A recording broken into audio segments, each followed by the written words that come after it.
بسم اللہ الرحمن الرحیم ان اللہ وملائکتہ یصلون علی النبی یا ایہا الذین آمنوا صلوا علیہ وسلموا تسلیما اللہم صلی علی محمد بعدد کل داء ودواء وبارک وسلم اللہم صلی علی محمد کما تحب وترضی لہ اللہم صلی علی محمد وعلی آل محمد۔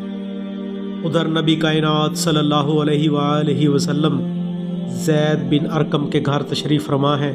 مکے میں خبر پھیل چکی ہے کہ آج عمر ننگی تلوار لیے محمد صلی اللہ علیہ وآلہ وسلم کا نعوذ باللہ خون بہانے کے لیے آ رہا ہے۔ صحابہ پریشان ہیں، آج کیا ہوگا؟ عمر ننگی تلوار لیے ہوئے آ رہا ہے۔ حضرت حمزہ رضی اللہ تعالی عنہ یہ نبی کے چچا بھی ہیں اور نبی کے دودھ شریک بھائی بھی ہیں، نبی کے ہم عمر بھی ہیں، دوستی بھی ہے۔ ان کو پتہ چلا، بھاگے ہوئے آئے، کہا میرے بھتیجے میری جان آپ پہ نچھاور ہو، جب تک میں زندہ ہوں عمر آپ تک نہیں پہنچے گا۔ سرور کائنات کے چہرے پر اطمینان ہے، صحابہ پریشان ہیں، نبی مطمئن بیٹھے ہوئے ہیں۔ قافلہ چلتا ہے، آگے آگے سعید بن زید، پیچھے پیچھے عمر کی بہن، اور ایک پلو عمر کی بہن نے اپنے ہاتھ میں تھاما اور دوسرے پلو سے عمر کے ہاتھ باندھے ہوئے، اور ان کے پیچھے قرآن کا قاری چلا آ رہا ہے۔ قافلہ زید بن ارقم کے گھر کی طرف چلا، دروازہ بند ہے۔ ایک صحابی نے اوٹ سے جھانک کے دیکھا، کہا یا رسول اللہ صلی اللہ علیہ وآلہ وسلم، عمر آ گیا ہے۔ ایک صحابی آگے بڑھ کے زنجیر بند کرنے لگا۔ محبوب رب العالمین نے کہا زنجیریں کھول دو، دروازہ کھول دو، رات کو میں نے عمر اپنے رب سے مانگا ہے، مجھے یقین ہے کہ عمر آ نہیں رہا، عرش والا اس کو میرے پاس لا رہا ہے، ہٹ جاؤ دروازے سے۔ عمر اندر داخل ہوئے۔ حدیث پاک میں آیا ہے، نبی اپنی جگہ سے اٹھے، جلدی سے جا کے عمر کا گریبان تھاما، فرمایا عمر ابھی وہ دن نہیں آیا کہ رب کا ایمان، رب کا قرآن تیرے سینے میں سوراخ کر دے۔ عمر نے اپنی گردن جھکائی، کہا محمد صلی اللہ علیہ وآلہ وسلم، گھر سے تیرے خون کا پیاسا بن کے نکلا تھا، اور جب تیرے دروازے پہ پہنچا ہوں تیری غلامی اور چاکری کے لیے پہنچا ہوں، مجھ کو اپنی چاکری کے لیے قبول کر لو۔ حدیث پاک میں آیا ہے کہ محمد رسول اللہ صلی اللہ علیہ وآلہ وسلم نے جلدی سے آگے بڑھ کر عمر کو اپنی آغوش میں لے لیا۔ عمر تیرے نصیبے کا کیا کہنا ہے؟ حدیث کے الفاظ ہیں کہ نبی نے عمر کو اس طرح اپنی گود میں بٹھا لیا جس طرح باپ اپنے چھوٹے بچے کو بٹھا لیتا ہے۔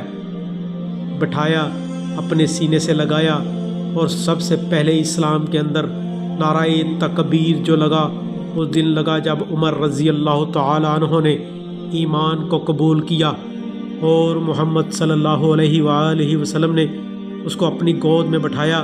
نبی پاک صلی اللہ علیہ وآلہ وسلم نے کہا اللہ اکبر۔ صحابہ رضی اللہ تعالی عنہ نے جواب دیا اللہ اکبر۔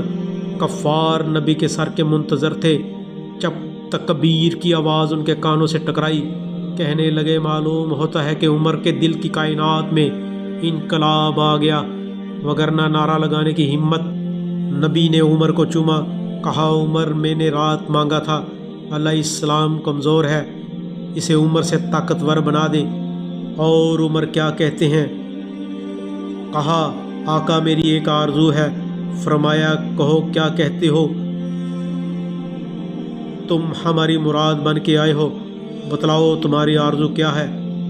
عمر نے کہا آقا جی چاہتا ہے کہ آج تلک زید بن ارقم کے گھر میں چھپ کر نماز پڑھتے رہے، آج نکلیے، محمد صلی اللہ علیہ وآلہ وسلم مصلی پہ کھڑے ہوں گے، صحابہ پیچھے کھڑے ہوں گے، عمر چوکیدار کر رہا ہوگا، میں دیکھتا ہوں کس کی جرت ہے ٹوکنے کی۔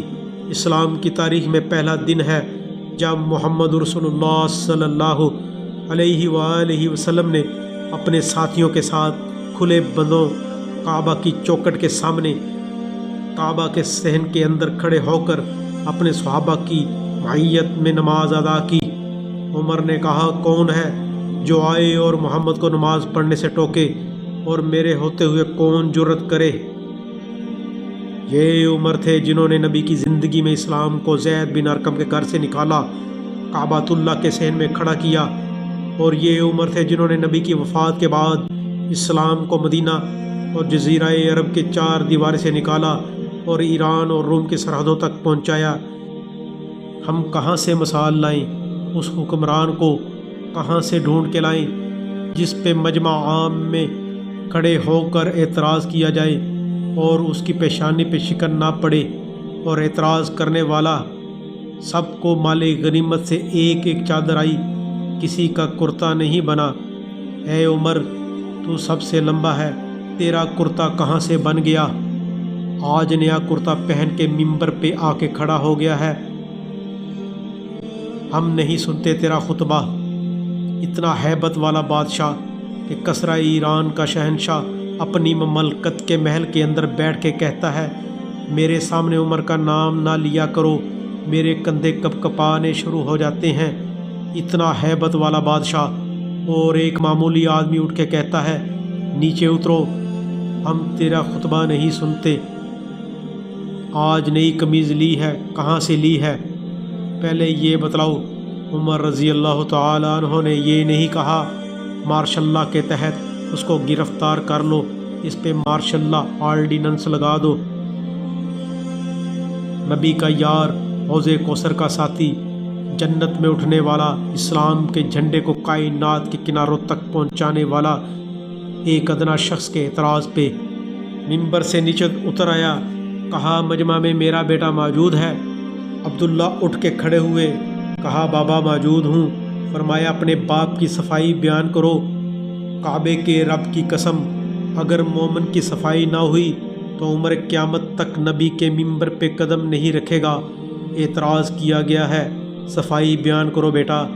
رو پڑے اور کہا، لوگو، میرے باپ کا ایک ہی کرتا تھا جس کو دھوتا اور جس کو پہنتا تھا، اور اس میں اتنے ٹانکے لگ گئے کہ اب اس میں ٹانکے لگنے کی گنجائش نہیں رہی، اور جب مال غنیمت میں ایک ایک چادر آئی، ایک مجھے ملی اور ایک میرے باپ کو، میں نے اپنے باپ کے پھٹے ہوئے کرتے کو دیکھا، خیال آیا کہ میرے باپ کے پاس کرتا بھی نہیں، میں نے اپنی چادر اپنے باپ کو دے دی، 2 چادریں ملا کے میرے باپ نے کرتا بنایا ہے۔ کہا، مسلمان اگر اطمینان ہو گیا ہو تو نبی کے ممبر پہ قدم رکھتا ہوں۔ عمر نے کہا، مسلمان اگر اطمینان ہو گیا ہو تو نبی کے ممبر پہ قدم رکھتا ہوں، وگرنہ قدم نہیں رکھتا۔ کون ہے جو آج انصاف کی اس یادگار کو قائم کرے؟ اللہ فاروق رضی اللہ تعالی عنہ کی قبر پر اپنی کروڑوں رحمتیں نازل فرما۔ اے اللہ، ہمارے سینوں میں عمر فاروق رضی اللہ تعالی عنہ کی محبت عطا فرما، آمین۔ اور اللہ قیامت کے دن جب تیرا فاروق رضی اللہ تعالی عنہ تیرے نبی کے دامن کو تھام کر کھڑا ہو، ہم کو بھی پچھلی صفوں میں جگہ عطا فرما دے، آمین۔